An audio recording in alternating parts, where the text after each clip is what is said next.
என்னைக்காவது நம்ம தனியா தானே வந்தோம், ஆனா நம்ம வந்த பிறகு இந்த கடையில எப்படி இவ்வளவு கூட்டம் வருது அப்படின்னு யோசிச்சிருக்கீங்களா? I am Vicky. It's time to explain Vicky's Veritas. Matter main of phenomenon. இது என்ன phenomenon அப்படின்னா, நம்ம மைண்டு ஏதாவது ஒரு இடத்துக்கு போகும்போது ஒரு தடவை நம்ம அதை நோட் பண்ணி பார்த்தோம்னா அதை ரிஜிஸ்டர் பண்ணிக்கிறோம்.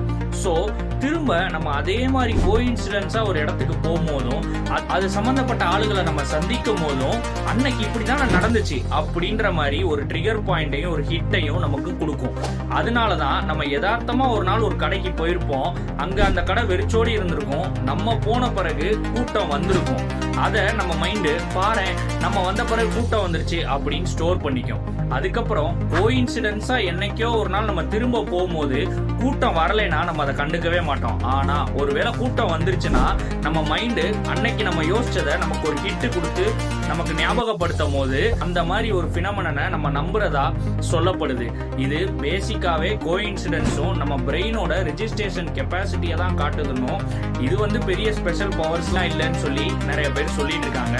ஆனா நிறைய பேர் அதை ஒரு லக்குன்னும் இது ஒரு பவர்னும் இது என்னோட ராசி அப்படின்லாம் நம்பிக்கிட்டு இருக்காங்க. ஆனா ரியல் ரீசன் என்னன்னா, இது பிரெயின் நமக்கு நடந்ததையே திரும்ப நடக்கும் போது கொடுக்கிற ஒரு பேசிக் மெமரி மட்டும்தான். ஸோ இந்த தியரியை பத்தி நீங்க என்ன நினைக்கிறீங்க? கமெண்ட்ஸ்ல சொல்லுங்க.